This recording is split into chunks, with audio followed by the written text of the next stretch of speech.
365 promesas. 365 razones para creer que Dios nunca falla. Las hojas caen, bailan sin control.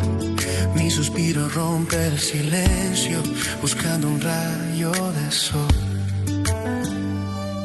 Descubriendo al Dios que cumple lo que dice. Con Wendy Necio Sub.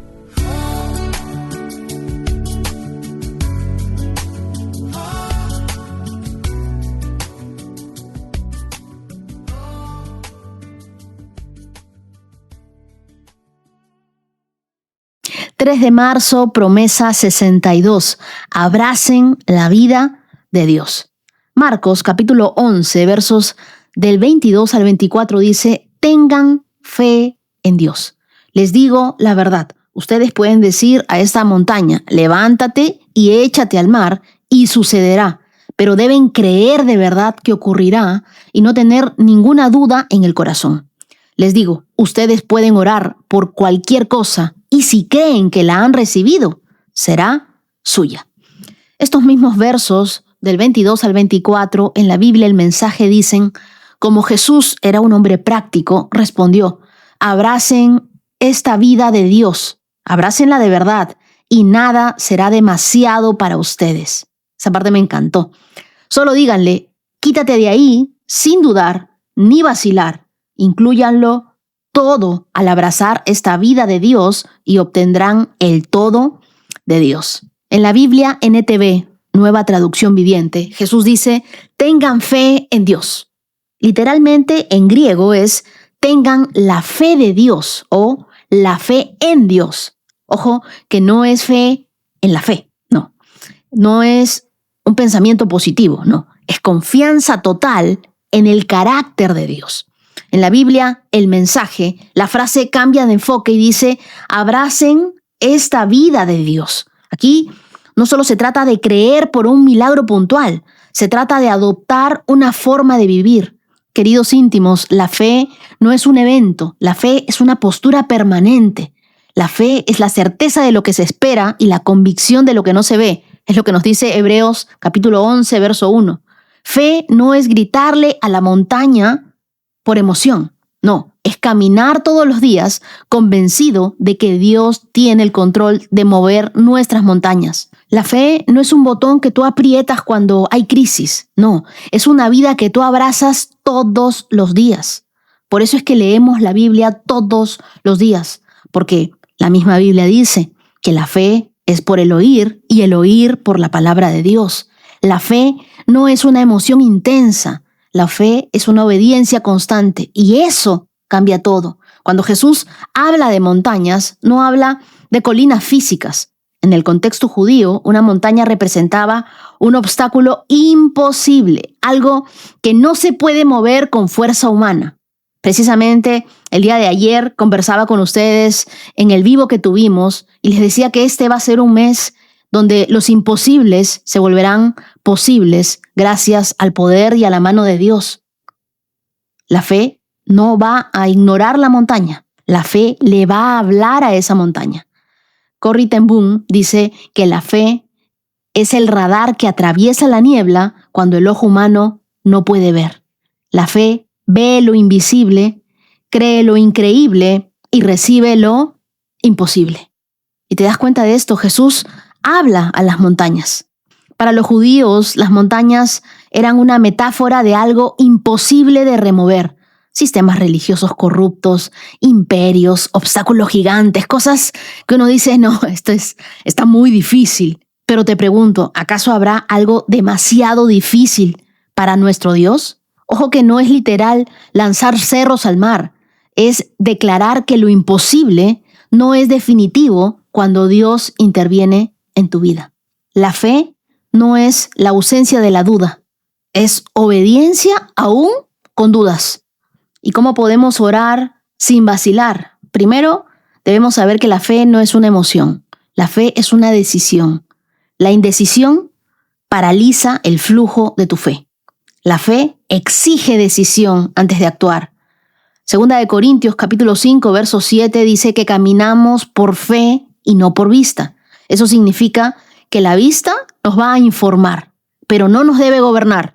Lo que ven nuestros ojos puede ser una circunstancia, pero lo que ve nuestro espíritu, lo que nosotros vemos en oración, eso es otra cosa. Quiero que recuerdes Hebreos 11:1, eso es la fe, certeza, esperar, convicción. No es una ilusión, es una convicción arraigada en Dios. Dios responde al nivel de nuestras expectativas, no de nuestras esperanzas vagas, no. Hay una diferencia entre decir, ojalá que pase algo. Si Dios quiere, pasa algo. En decir, no, yo creo que Dios está obrando en este imposible. Yo creo que Dios puede hacer por mí lo que hasta ahora la medicina no ha hecho. La razón te dirá, esto a lo que estás apuntando es demasiado grande. No vas a llegar, no vas a poder. La fe no te va a alcanzar. Mientras que tu fe te dice, Dios es más grande que eso que tú estás viendo. Continúa creyendo. La oración que mueve montañas es una que busca el avance del reino de Dios. Y no se trata de pedir cosas desde el ego, por capricho. Se trata de alinearte con el propósito de Dios. La fe no fuerza la mano de Dios. La fe confía en el corazón de Dios. Ahora, imagina una temporada donde una montaña que parecía imposible, una puerta laboral cerrada, un diagnóstico médico, una deuda muy grande, impagable, o de repente un conflicto familiar muy fuerte. Yo recuerdo una vez que enfrentaba una situación que parecía cerrada completamente. Humanamente no había salida y un día decidí literalmente orar, hablarle a esa montaña en oración. Mira, no grité, no hice drama, fui firme y dije, en el nombre de Jesús, esta situación no es más grande que Dios. A las semanas algo comenzó a moverse. No fue instantáneo, pero fue evidente que era Dios obrando. La montaña no desapareció de golpe, pero Dios empezó a construir un túnel a través de ella. Porque a veces la fe mueve montañas y otras veces construye caminos dentro de ellas. Una historia que una vez leí en un libro de uno de mis autores favoritos, John Mason, y él dice que había una mamá que estaba muy preocupada porque su hijo pequeño, Timmy, quería empezar a caminar solo a la escuela. Ella deseaba que creciera independiente, pero también quería asegurarse de que estuviera protegido, como toda mamá. Entonces ella tuvo una idea. Le pidió a una vecina que lo siguiera cada mañana a cierta distancia sin que él lo notara. La vecina aceptó y durante varios días caminaba detrás del pequeño, cuidándolo en silencio. Un día, mientras Timmy caminaba con una amiguita, ella le dijo, ¿has notado que esa mujer nos sigue todos los días? ¿La conoces? Y Timmy, muy tranquilo, le respondió, sí, claro que la conozco. ¿Y quién es?, le preguntó la niñita intrigada. Y Timmy le contestó con absoluta seguridad, es el bien. Y su hijita, la que tiene en la mano, es Misericordia. La niña lo miró confundida. ¿El bien? ¿Pero por qué lo sigue? Y Timmy le explicó, porque todas las noches mi mamá me hace repetir el Salmo 23. Y ahí dice que el bien y que la misericordia me seguirán todos los días de mi vida. Así que yo supongo que tendremos que acostumbrarnos a que nos sigan. Yo creo que eso es abrazar la vida de Dios. Eso es fe. No era ingenuidad, era convicción. Timmy no estaba viendo a su mamá vigilándolo. Estaba creyendo en esa promesa que leían cada noche, la del Salmo 23. El bien y la misericordia me seguirán todos los días de mi vida. Y Jesús nos dice, tengan fe. En la Biblia el mensaje dice, abracen esta vida de Dios. Timmy no estaba intentando mover una montaña con fuerza propia. Simplemente caminaba convencido de que el bien y la misericordia lo seguían. La fe no siempre grita a la montaña. A veces simplemente camina tranquila porque sabe quién va detrás. Así que quiero preguntarte hoy, ¿tú estás caminando como si el bien y la misericordia te siguieran? ¿O estás caminando como si estuvieras solo? Porque abrazar la vida de Dios es eso, caminar convencido de que aunque no veas la cobertura, está allí. El bien y la misericordia te seguirán. ¿Estás abrazando la vida con la fe de un niño? Porque este niño no analizó el riesgo, no calculó probabilidades, creyó lo que su mamá le enseñó del Salmo 23. La fe es poner los huevos en la canasta de Dios y contar las bendiciones antes de que rompan el cascarón. La razón tiene límites, la fe no. La razón te dice, no se puede, esto es muy difícil. La fe dice, incluyamos a Dios en la imagen, dejemos que el Dios de lo imposible haga su obra. Queridos, la fe no niega la realidad, la somete a Dios. Y no es la magnitud del problema, sino la pequeñez de la fe la que nos paraliza. La fe debe ser el ancla de nuestra alma, el impulso de nuestra acción. Una vida sin fe es demasiado estrecha para vivirla. A mayor fe, menor necesidad de control. Quiero que ores hoy conmigo y le digas, Señor, hoy decido abrazar tu vida. No quiero vivir una fe superficial, una fe dominguera. Quiero una fe firme, una fe activa, una fe decidida, una fe que hable a las montañas. Enséñame a hablar sin vacilar, a creer sin titubear, sin tener doble ánimo.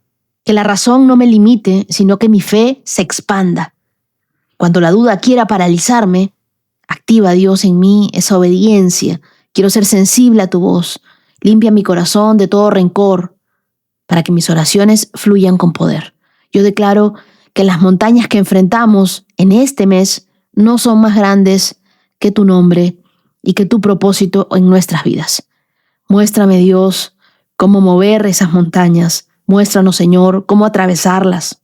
Pero no permitas que ninguno de nosotros se rinda en esta carrera de la fe. Hoy ponemos todas nuestras expectativas en ti. Caminamos por fe y no por vista. Creemos que los imposibles se vuelven posibles cuando tú estás en el centro de nuestras vidas. Oramos en el nombre de Jesús. Amén. Ahora sí, sigamos adelante con nuestra lectura del día de hoy.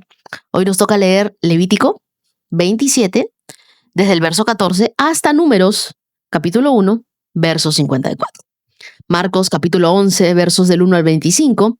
Salmos 46, versos del 1 al 11.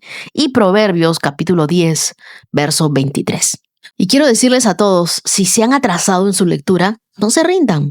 Aún tenemos muchos días más para ponernos al día, para escuchar la palabra de Dios. De repente, no uno, sino dos, o escoges un título que te llame la atención.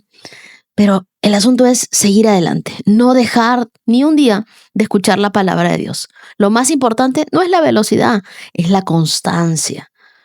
No importa si no estás al día con nosotros. Lo importante es que tú estás leyendo y que Dios está hablando a tu vida. Leamos juntos Levítico, capítulo 27, verso 14.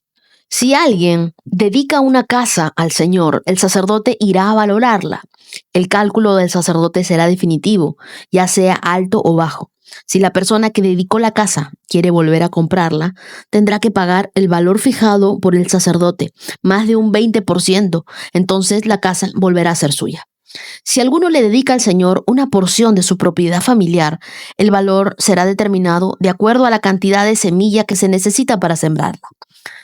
50 siclos de plata para un campo sembrado con 5 canastas de semilla de cebada. Si se dedica el campo al Señor en el año del jubileo, entonces será aplicable la valoración total. Pero si dedican el campo después del año del jubileo, el sacerdote hará el cálculo del valor del terreno en su proporción con el número de años que falte para el siguiente año de jubileo. Su valor calculado se reduce cada año. Si la persona que dedicó el campo desea volver a comprarlo, tendrá que pagar el valor fijado por el sacerdote más un 20%. Entonces, el campo volverá a ser suyo legalmente. Si no desea volver a comprarlo, el campo se vende a otro y ya no se podrá recuperar. Cuando el campo quede libre en el año del jubileo, este será santo, un campo especialmente apartado para el Señor y llegará a ser propiedad de los sacerdotes. Si alguien le dedica al Señor algún campo que haya comprado, pero que no es parte de su propiedad familiar, el sacerdote establecerá su valor basado en el número de años que falten hasta el siguiente año de jubileo. Ese mismo día tendrá que dar el valor del campo con un donativo sagrado al Señor. En el año del jubileo, el campo tendrá que ser devuelto al que lo vendió y la persona que lo heredó como una propiedad familiar. Todos los pagos se harán calculados según el peso del ciclo del santuario, que equivale a 20 geras. No se te permite dedicarle al Señor el primogénito de los animales, porque la primera cría del ganado, de las ovejas, de las cabras, ya le pertenece al Señor. Sin embargo, podrás volver a comprar el primogénito de un animal ceremonialmente impuro al pagar el valor establecido por el sacerdote, más de un 20%, y si no lo vuelves a comprar, el sacerdote lo venderá por el precio establecido. No obstante, todo lo que se haya apartado especialmente para el Señor, ya sea una persona, un animal o una propiedad, nunca deberá ser vendido ni rescatado. Todo lo que se consagre de esta manera ha sido apartado como santo y le pertenece al Señor. Ninguna persona apartada especialmente para destrucción podrá ser rescatada. Esa persona será ejecutada. La 10ª parte de todos los productos de la tierra, ya sea de grano de los campos o de los frutos de los árboles, le pertenece al Señor y debe ser apartada. Es santa para el Señor. Si deseas volver a comprar esa 10ª parte del grano o de la fruta que le pertenece al Señor, tendrás que pagar su valor más de un 20%. Cuenta 1 de cada 10 animales de tus manadas y rebaños y sepáralo. Es santo para el Señor. No podrás ser exigente entre animales buenos y animales malos, y no podrás sustituir uno por otro. Pero si intercambias un animal por otro, tanto el primer animal como el sustituto serán considerados santos y ya no podrás comprarlos de nuevo. Estos son los mandatos que el Señor le dio por medio de Moisés a los israelitas en el monte Sinaí. Aquí vamos a ver la transición de Levítico a Números, que nos lleva a una enseñanza de lo consagrado a Dios y de la preparación de su pueblo para avanzar rumbo a esa tierra prometida. Entonces, todo lo que es para Dios tiene un valor eterno. Levítico 27 nos deja claro que cualquier cosa que nosotros consagremos a Dios, una casa, un campo, una persona, debe ser tratada con reverencia. Nada que se entrega a Dios es ordinario, sino que se vuelve apartado para su propósito. Muchas veces nos cuesta entregar ciertas áreas de nuestras vidas a Dios porque tememos perder el control, pero cuando confiamos en Él, Dios redime todo y usa lo que nosotros le damos para su gloria. Entonces, no se trata solo de nuestras posesiones, sino de nuestro tiempo, de nuestros talentos y de nuestro corazón. Números, capítulo 1. Un año después de la salida de Israel de Egipto, el Señor le habló a Moisés en el tabernáculo en el desierto del Sinaí, el primer día del 2º mes, y de ese año le dijo: regístrense los nombres de todos los guerreros de toda la comunidad de Israel por sus clanes y sus familias. Anoten en la lista a todos los hombres que tengan 20 años o más y que sean aptos para la guerra. Tú y Aarón anoten a las tropas con la ayuda de un jefe de familia de cada tribu. Estas son las tribus y los nombres de los jefes que te ayudarán. Tribu de Rubén, Elisur, hijo de Sedeur. Simeón, Selumiel, hijo de Zurisadai. Judá, Naasón, hijo de Aminadab. Isaacar, Natanael, hijo de Suar. Zabulón, Eliab, hijo de Elón. Efraín, hijo de José. Elisama, hijo de Amiud. Manasés, hijo de José. Gamaliel, hijo de Pedasur. Benjamín, Abidán, hijo de Gedeoni. Dan, Aieser, hijo de Amisadaí. Aser, Pagiel, hijo de Ocrán. Gad, Eliasaf, hijo de Deuel. Neftalí, Ahira, hijo de Enán.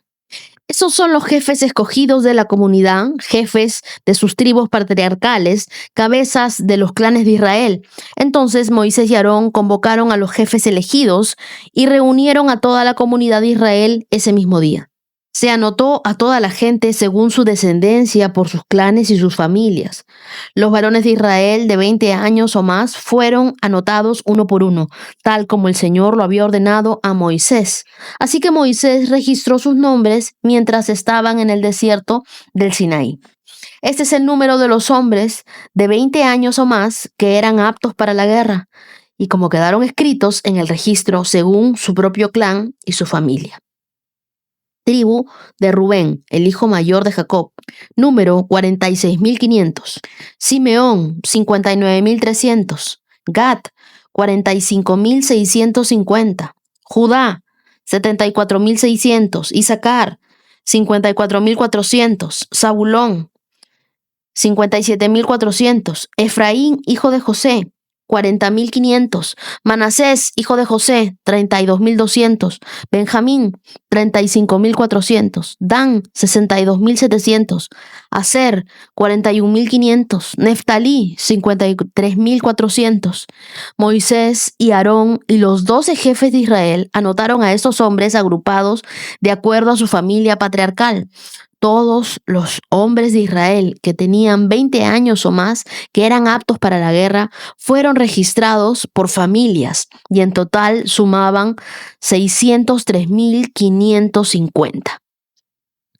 Pero este total no incluía a los levitas, porque el Señor le había dicho a Moisés: no incluyas a la tribu de Leví en la lista, no los cuentes con el resto de las israelitas. Pon a los levitas a cargo del tabernáculo del pacto, así como del mobiliario y sus accesorios. Cuando ustedes viajen, los levitas transportarán el tabernáculo junto con todo el mobiliario y lo cuidarán y acamparán a su alrededor. Cuando sea el tiempo de trasladar el tabernáculo, los levitas lo desarmarán, y cuando sea tiempo de detenerse, ellos lo armarán nuevamente. Sin embargo, cualquier persona no autorizada que se acerque al tabernáculo será ejecutada. Cada tribu de Israel acampará en un área designada y bajo su propio estandarte, pero los levitas acamparán alrededor del tabernáculo del pacto para proteger a la comunidad de Israel del enojo del Señor. Los levitas son responsables de permanecer en guardia alrededor del tabernáculo. Así que los israelitas hicieron todo tal como el Señor le había ordenado a Moisés. Vemos entonces que en Números 1, Dios no solo los llama, sino que también los prepara para avanzar rumbo a esa tierra prometida. Y Dios nunca nos deja a nosotros avanzar sin dirección, sino que Él establece líderes, Él asigna tribus y les da a todos un propósito. Yo decía, ¿por qué tantos nombres? ¿Por qué tantos numeritos? ¿Por qué tanto detalle en tantas cosas? Y bueno, de repente alguna mujer que va a ser mamá va a animarse a ponerle el nombre de alguna de estas tribus a su hijo, yo no sé, pero tenemos que tener fe de que todos esos nombres aquí están por algo, aunque sean dificilísimos de pronunciar. Dios nunca te llevará a un lugar sin antes equiparte para ir a ese lugar. De eso nosotros tenemos que estar claros. A veces nosotros sentimos que estamos en una etapa de espera, pero lo que parece una demora, Dios siempre lo usa para prepararnos. Y aquí vemos en Números que Dios organizó a Israel en medio del desierto. Y Él también organiza cada detalle de tu vida para que tú avances y lo hagas con propósito. Así que nada en la Biblia está de más. Todo tiene una enseñanza para nuestras vidas y debemos descubrirla. Vamos a leer el libro de Marcos, capítulo 11. Verso 1. Mientras Jesús y sus discípulos se acercaban a Jerusalén, llegaron a las ciudades de Betfagé y Betania y en el monte de los Olivos, y Jesús mandó a 2 de ellos que se adelantaran y que vayan a la aldea que está allí, y les dijo: cuando entren verán a un burrito atado que nadie ha montado jamás, desátenlo y tráiganlo aquí. Si alguien les pregunta ¿qué están haciendo?, simplemente digan: el Señor lo necesita y Él lo devolverá pronto. Los discípulos salieron y encontraron al burrito en la calle atado en la puerta principal. Y mientras lo desataban, algunos de los que estaban allí le preguntaron: ¿qué están haciendo? ¿Por qué desatan al burrito? Ellos contestaron lo que Jesús les había dicho y se les dio el permiso para llevarlo.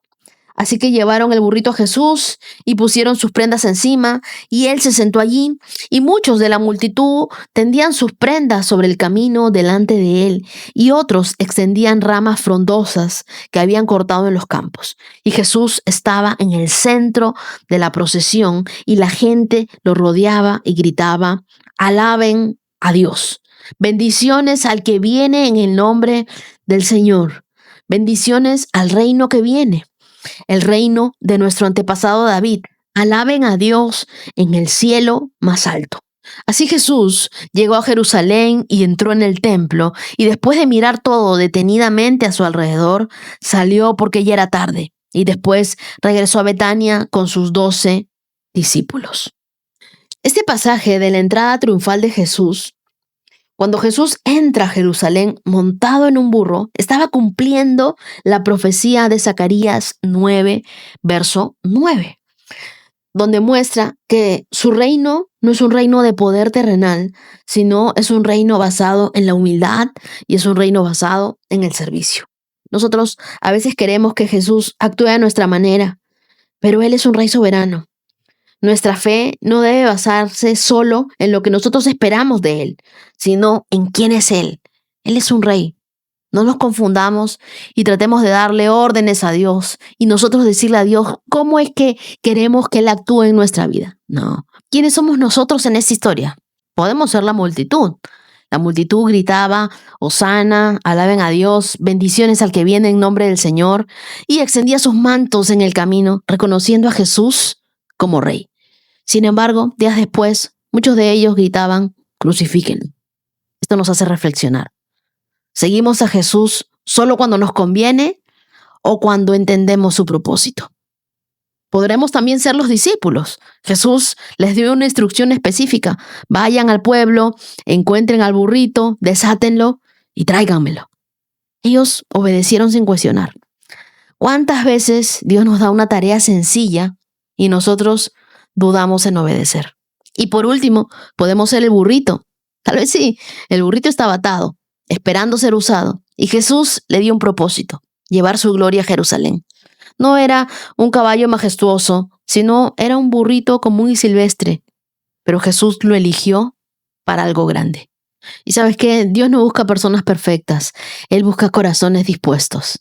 Nosotros, como el burrito, estamos atados antes de que Jesús nos encontrara, pero cuando Él nos llama, nos desata y nos usa para llevar su presencia al mundo. Continuemos con nuestra lectura. Verso 12. Jesús maldice la higuera. A la mañana siguiente, cuando salían de Betania, Jesús tuvo hambre y vio a cierta distancia que había una higuera frondosa, así que se acercó para ver si encontraba higos, pero solo tenía hojas, porque aún no había comenzado la temporada de higos. Entonces Jesús le dijo al árbol: «Que nadie jamás vuelva a comer de tu fruto». Y los discípulos lo oyeron. Y es que Dios espera que nosotros llevemos mucho fruto. No basta con que nosotros parezcamos espirituales por fuera si nuestro corazón por dentro está vacío. Dios no busca hojas sin fruto. Dios nos llama a crecer, Dios nos llama a madurar y nos llama a reflejar su amor en nuestras acciones. Dios no quiere una religión sin vida, sino quiere una relación vibrante contigo. ¿Qué tipo de fruto estás entregando tú a Dios cada día? Continuamos con nuestra lectura. Verso 15. Jesús despeja el templo. Cuando llegaron de nuevo a Jerusalén, Jesús entró en el templo y comenzó a echar a los que cobraban y vendían animales para los sacrificios, y volcó las mesas de los cambistas y las sillas de los que vendían palomas, y les prohibió a todos que usaran el templo como un mercado, y les dijo: «Las Escrituras declaran: mi templo será llamado casa de oración para todas las naciones, pero ustedes la han convertido en una cueva de ladrones». Cuando los principales sacerdotes y los maestros de la ley religiosa oyeron lo que Jesús había hecho, comenzaron a planificar cómo matarlo, pero tenían miedo de Jesús porque la gente estaba asombrada de su enseñanza. Esa tarde, Jesús y los discípulos salieron de la ciudad. A la mañana siguiente, al pasar junto a la higuera, la que él había maldecido, los discípulos notaron que se había marchitado desde la raíz. Y Pedro recordó lo que Jesús había dicho al árbol el día anterior y exclamó: Mira, Rabí, la higuera que maldijiste se marchitó y murió. Entonces Jesús dijo a sus discípulos: tengan fe en Dios. Marca ese verso. Les digo la verdad. Ustedes pueden decir a esta montaña: levántate y échate al mar, y sucederá, pero deben creer de verdad que ocurrirá y no tener ninguna duda en el corazón. Les digo, ustedes pueden orar por cualquier cosa, y si creen que ya la han recibido, será suya. Cuando estén orando, primero perdonen a todo aquel contra quien guarden rencor, para que su Padre que está en el cielo también les perdone a ustedes sus pecados. En este pasaje, Jesús expulsó a los mercaderes de la fe, a los que ven el evangelio como negocio y convierten el templo en su mercado, en vez de ser un lugar de oración. Si tu vida está llena de distracciones, difícilmente podrás escuchar la voz de Dios. Así que, así como Jesús limpió el templo, permítele que limpie tu corazón. ¿Qué cosas el día de hoy están ocupando el lugar que le pertenece a Dios? Me encantó la respuesta de Jesús para sus discípulos. Él les dijo: tengan fe en Dios. Si ustedes miran una montaña y le dicen que se mueva, pero no tienen ninguna duda en el corazón, les digo, ustedes pueden orar por cualquier cosa. Márquenlo allí. Y si creen que ya la han recibido, será suya. ¿Cuánto nos falta orar con esa medida de fe? Una fe que agrada a Dios. Una fe que cree en imposibles. Cuando tú pones tu fe en Dios, Él hace lo imposible posible en tu vida. Así que comienza a orar, pero ora como si ya hubieras recibido eso por lo cual tú venías orando. Y no tengas ninguna duda en tu corazón. No permitas que la duda se siembre ahí en tu corazón. Lo único que puede haber en ti tiene que ser fe. Salmos 46, verso 1. Dios es nuestro refugio y nuestra fuerza. Siempre está dispuesto a ayudar en tiempos de dificultad. Por lo tanto, no temeremos cuando vengan terremotos y las montañas se derrumben en el mar, que rujan los océanos y hagan espuma, que tiemblen las montañas mientras suben las aguas. Un río trae gozo a la ciudad de nuestro Dios, el hogar sagrado del Altísimo. Dios habita en esta ciudad y no puede ser destruida. En cuanto despunte el día, Dios la protegerá. Las naciones se encuentran en un caos. Sus reinos se desmoronan. La voz de Dios truena y la tierra se derrite. El Señor de los ejércitos celestiales está entre nosotros. El Dios de Israel es nuestra fortaleza. Vengan, vean las obras gloriosas del Señor. Miren cómo trae destrucción sobre el mundo. Él hace cesar las guerras en toda la tierra. Quiebra el arco y rompe la lanza y quema con fuego los escudos. Quédense quietos y sepan que yo soy su Dios. Toda nación me honrará y seré honrado en todo el mundo entero. El Señor de los ejércitos celestiales está entre nosotros. El Dios de Israel es nuestra fortaleza. Este salmo es un recordatorio de que Dios sigue siendo Dios por encima de cualquier dificultad en nuestra vida. Y es lo que nos recuerda el Salmo 46 en el verso 1. Márcalo allí, porque este versículo nos da una verdad inquebrantable. Dios no solo nos protege, sino que Él es nuestra fuerza cuando nos sentimos débiles. No importa qué tan grande sea la tormenta que tú estás viviendo el día de hoy. Yo no conozco tu diagnóstico, no sé de tu operación. Solamente tú conoces tu dolor. Pero quiero decirte, Dios está presente. Él está listo para sostenerte, para ayudarte y sobre todo para fortalecerte. Ahora que estás pasando por estos momentos difíciles, Dios está contigo. La paz no es la ausencia de problemas, sino la presencia de Dios en medio de ellos. A veces nosotros queremos que Dios quite nuestras dificultades, pero Él nos dice: yo estaré contigo. en medio de ellas. Hay quienes dicen, pero yo soy una mujer sola, Señor. Yo estoy viendo a mis hijos sola. No tengo a nadie que me ayude. Pero la Biblia dice, yo estaré contigo. Lee nuevamente este verso. Dios dice, Él es nuestro refugio y nuestra fuerza. Y Él siempre está dispuesto a ayudarnos. Hay quienes constantemente se quejan y dicen, no, lo que pasa es que a mí nadie me ayuda. A mí Dios no me bendice. Dios no está conmigo. Pero este verso dice que Dios siempre está dispuesto a ayudarnos en nuestros momentos difíciles, en nuestros momentos de dificultad. Y eso me recuerda esta linda historia de las huellas. Cuando nosotros nos quejamos y le decimos a Dios, comenzamos el año contigo y veíamos en la playa 4 huellas y éramos nosotros conversando contigo, Dios. Pero en un momento dejamos de ver tus huellas y dijimos, ya no estás con nosotros, ya no respondes a nuestras oraciones, ya no nos escuchas, ya te alejaste de nosotros. Y la historia dice que en ese momento Jesús responde y dice, yo estuve cargándote en tus momentos más difíciles, estuve contigo cuando nadie más estaba contigo.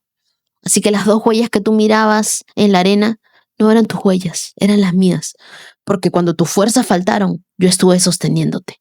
Así que no temamos que estamos solos, confiemos en que estamos con Dios. El verso 2 del Salmo 46 dice, por lo tanto, no temeremos cuando vengan los terremotos y las montañas se derrumben en el mar. Normalmente yo temo cuando hay un terremoto, cuando siento que algo se mueve, pequeño sismo, ya estoy temiendo, porque son cosas que uno no puede mantener en su control. Uno no puede controlar un sismo, uno no puede controlar alguna catástrofe natural. Pero hoy quiero hablarte de aquellas catástrofes personales que vivimos, cuando sentimos que todo se desmorona, que tenemos grandes problemas financieros, deudas impagables, pérdidas, enfermedades, pero Dios sigue siendo inamovible. Dios sigue siendo nuestra roca segura. La fe no es ignorar la realidad, es ver la realidad y elegir aún así seguir confiando en Dios. Tu mundo puede estar en caos, puede estar tumbándose, pero si tu confianza está en Dios, tú tendrás paz en medio de la tormenta. Tú sabrás que Dios está contigo y eso traerá calma a tu vida, paz de que Dios se está ocupando del asunto. La Biblia dice en los versos 4 y 5 que Dios habita con nosotros y siempre nos trae paz. Un río dice que trae gozo a la ciudad de nuestro Dios. La presencia de Dios es como ese río de paz. Si Él está en medio de su pueblo, nunca nos dejará ser destruidos. Entonces te pregunto hoy, ¿dónde está tu confianza? Si es en Dios, no importa lo que pase afuera. Tu paz interior, esa paz que solamente Dios nos da, es la que nos hará sentirnos fortalecidos en los momentos difíciles, en los momentos de prueba. Cuando nosotros no sabemos cómo responder, el Espíritu Santo responderá por nosotros. El verso 10 dice, quédense quietos y sepan que yo soy Dios. Ese es el punto clave del Salmo. Y es un verso que deberíamos aprendernos de memoria. A veces nuestra ansiedad nos lleva a querer resolverlo todo, pero Dios nos dice, detente, cálmate, confía en mí. Dios ya ha ganado la batalla que estás peleando. Solo necesitas confiar en Él.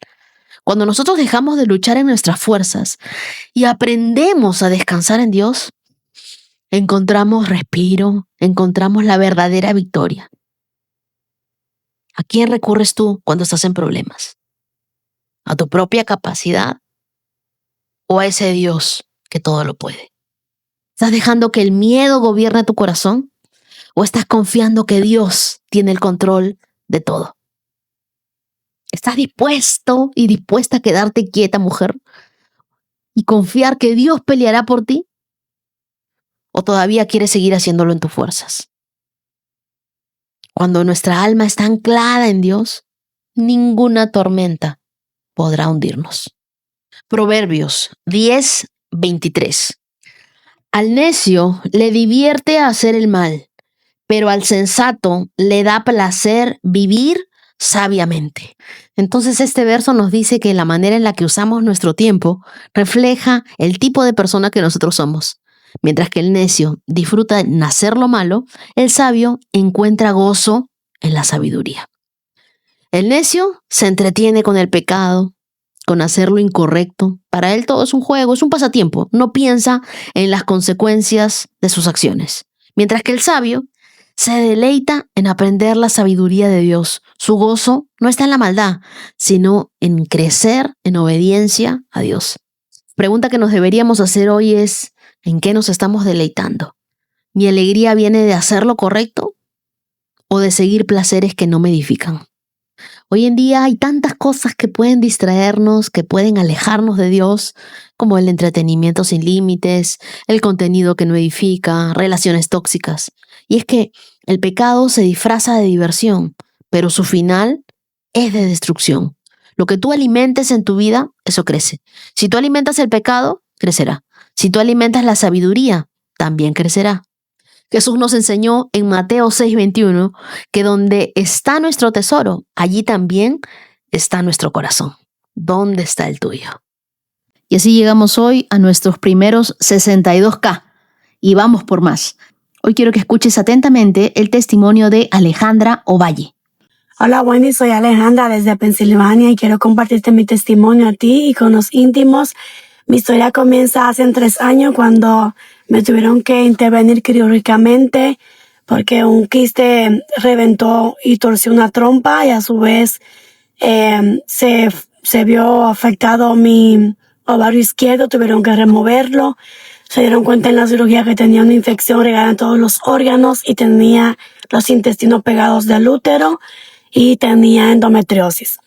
Luego de esto fueron años difíciles de dolor, incertidumbre, sangrado, inflamación crónica que me impidían hacer mis actividades normales. O sea, era horrible.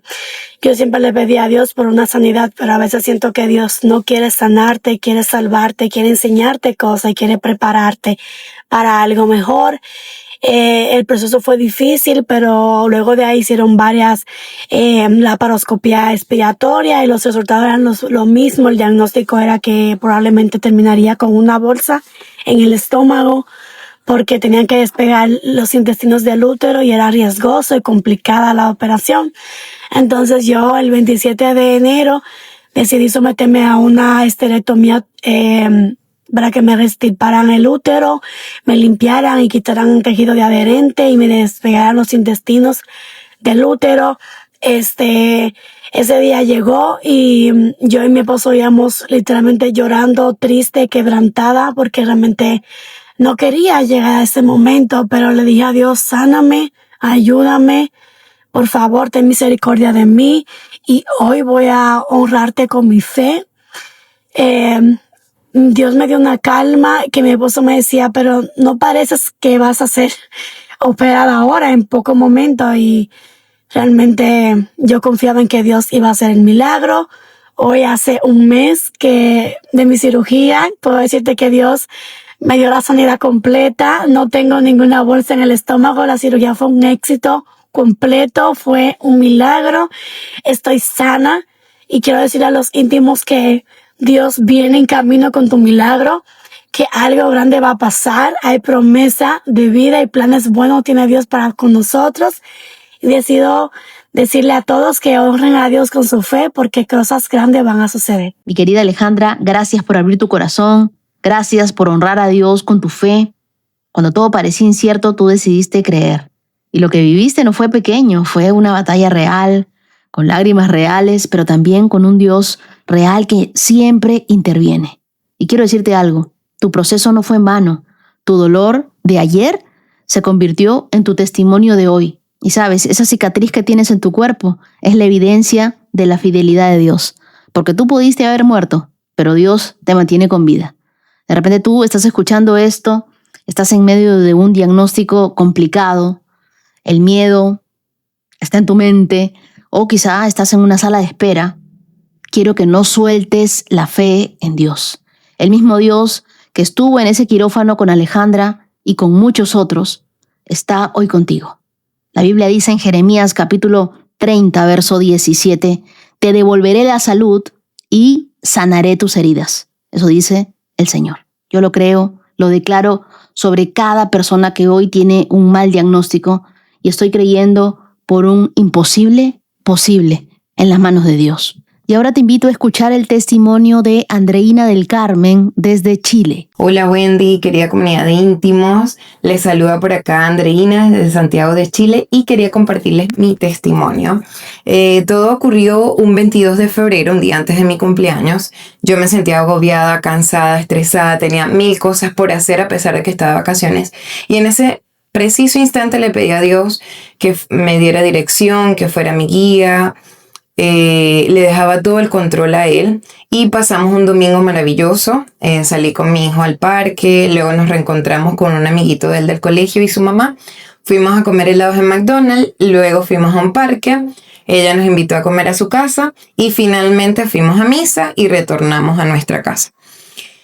Al día siguiente, el día de mi cumpleaños, yo escucho el podcast y después que termino de escucharlo, hacer mis oraciones, mi meditación, decido comprarme el desayuno. Y para mi sorpresa, no conseguí el monedero. Me invadió la angustia, el temor, no sabía qué hacer. Pero en ese instante recordé la palabra del 22 de febrero, la promesa que decía que Dios es mi única esperanza, y la del 23 de febrero, cuando Dios nos saca del pozo y cambia nuestra canción. En ese instante le pedí a Dios que me guiara, que me ayudara y me iluminara. Y decidí emprender la búsqueda con mi hijo. Rápidamente fuimos a los lugares donde habíamos estado el día anterior.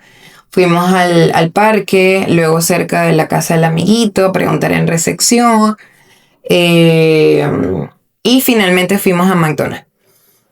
Cuando le comento al muchacho de McDonald's, él me dice que iba a buscar a ver. Y cuando yo veo que el chico regresa con mi monedero en mano, con una tarjeta que yo estaba consciente que le había dejado suelta, no le había colocado a mi monedero, él me dice, ¿usted es Andreina? Y cuando yo le digo que sí y me entrega mi monedero, no se imaginan. De verdad que casi lloro. Le di muchas gracias, evidentemente, al chico, las gracias a mi Dios. Lo tomé también como un regalo de comenzar la mañana en esa búsqueda de tesoro, y de recordar que Dios siempre tiene el control, que Dios nunca nos abandona, que Dios siempre escucha nuestras oraciones, que Él provee, que Él nos cuida, que Él está atento a todas nuestras necesidades. Les comparto esto porque de verdad que para mí fue algo, sin palabras me dejó el hecho de encontrar mi billetera intacta. No faltaba absolutamente nada. Así que bueno, quería compartirlo con ustedes y agradecerte, Wendy, por tu felicitación de cumpleaños, que me llena mucho el corazón. Gracias por tus bendiciones, por estar siempre allí y ser luz y guía para cada uno de nosotros. Bendiciones para todos. Andreina, gracias por compartirnos este regalo. Que nunca olvides ese cumpleaños donde Dios te mostró que Él va delante de ti, preparando cada paso. Que cada vez que tú sientas angustia, recuerdes ese monedero regresando a tus manos como símbolo de su fidelidad. Hoy te regalo el Salmo 37, verso 5, que dice, entrega al Señor todo lo que haces, confía en Él y Él te ayudará. Y hoy yo declaro sobre tu vida, Andreina, que seguirás viendo la mano de Dios en todos los detalles, en tu día a día, en lo inesperado, y que este nuevo año que comenzaste no será marcado por el estrés, sino por la certeza de que Dios tiene el control. Y a ti, querido íntimo, que estás escuchando este testimonio, quiero recordarte algo. Cuando nosotros entregamos el control a Dios, Él se encarga de hacer el resto. Y ahora me gustaría que escuches el testimonio de Viviana desde Medellín, Colombia. Hola Wendy, ¿cómo estás? Yo soy Viviana de Colombia y quiero contarte este testimonio súper cortico, pero de una manera muy especial. El año pasado realicé como una actividad donde reunía 5 amigas, donde les mandé la invitación súper bonita, donde las invitaba a desayunar.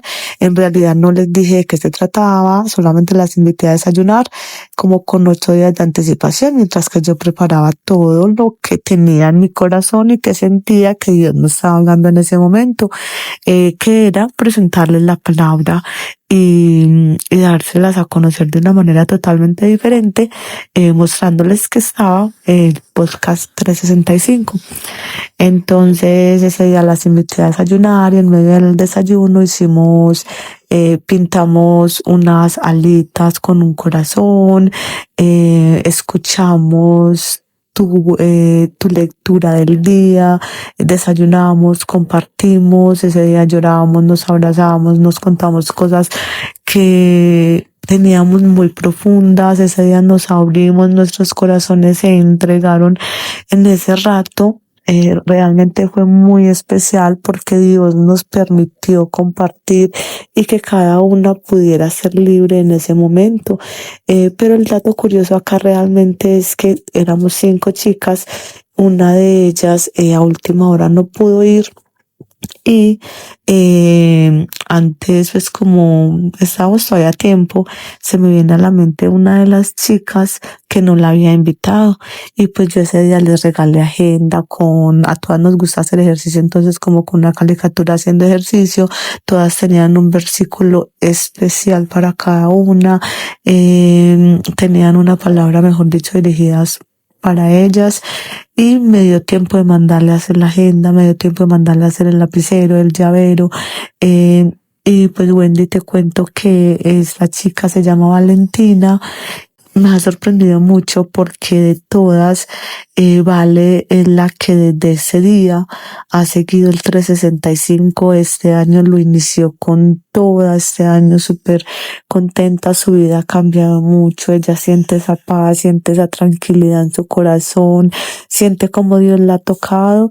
En estos momentos estamos orando para que le llegue una Biblia y escuchando tu palabra del día, me topo con el mismo proverbio 16:3, y me pareció súper lindo lo que Dios tiene para mí, porque por medio de ella Dios me habla de esta manera tan especial, donde me dice: confía en mí, acá estoy, confía en los planes que tengo para ti, sigue haciendo tu trabajo. Entonces me pareció súper lindo. Y Wendy, realmente lo sorprendente acá es que fue la última chica y que sin hacerlo de mala intención, sino por el contrario, pues como que Dios la puso en el momento indicado, en la hora indicada, que tuviera su disponibilidad de tiempo, que se lograra sacar la agenda, que se lograra sacar todo para ella. Está enamorada, tiene ganas, tiene sueños, y que Él la ha llenado de tanta paz a partir de acá, y que tú has sido ese instrumento que Dios está utilizando para llenarla de tanto amor.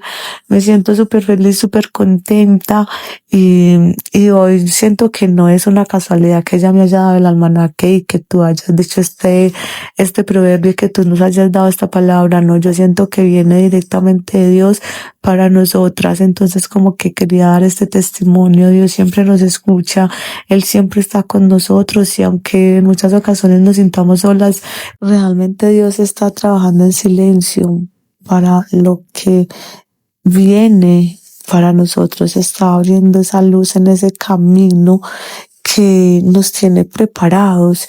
Entonces, bueno, un abracito desde Colombia, que el Señor los bendiga, los guarde.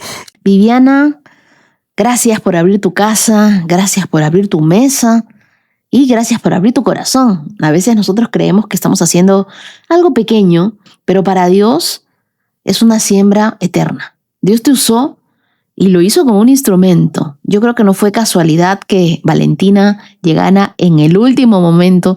Eso fue una cita divina. Y a ti, Valentina, que estás escuchando esto, Dios te estaba esperando, ¿ah? No llegaste tarde, llegaste en el momento perfecto. Yo creo que ese desayuno fue el inicio de algo que ya estaba escrito sobre tu vida. Y a todas las mujeres que están escuchando esto hoy, nunca subestimen un desayuno, una invitación, nunca subestimen un oye, ven, conversemos. A veces el evangelismo más poderoso no ocurre en una iglesia, sino sentados alrededor de una mesa. La Biblia dice en el Salmo 40, verso 3, muchos verán lo que Él hizo y quedarán asombrados, pondrán su confianza en el Señor. Viviana, tu obediencia hizo que alguien más confiara. Así que sigue haciendo tu trabajo, sigue sembrando, sigue creyendo, porque cuando tú pones tus planes en manos de Dios, Él se encarga de hacer que coincidan los versículos, los almanaques, los tiempos, los corazones, todo. Y ahora quiero agradecer a los corazones generosos íntimos de esta hermosa comunidad. Muchísimas gracias a Daniela Segura, a Ricardo Martínez, a Yajaira Martínez. Que Dios te bendiga, Gabriela Hiller, Carla Yasmín Orellana, Viviana Cantor, Marta Ríos, Mónica Vallejo. Muchísimas gracias a todos y hoy quiero regalarles Deuteronomio capítulo 31, verso 6, que dice: así que sé fuerte y valiente, no tengas miedo ni sientas pánico frente a ellos, porque el Señor tu Dios, Él mismo, irá delante de ti, no te fallará ni te abandonará. Ese es el Dios en quien nosotros creemos, un Dios que no nos abandona, un Dios que siempre está con nosotros, el Dios que pelea nuestras batallas. Quiero que sepan que ustedes estarán en mis oraciones. En este tiempo veremos esos imposibles posibles. Muchas gracias, querida comunidad, por acompañarme hasta aquí. Nos vemos el día de mañana con más de la palabra de Dios. Que tengan un día súper bendecido y lleno de su favor.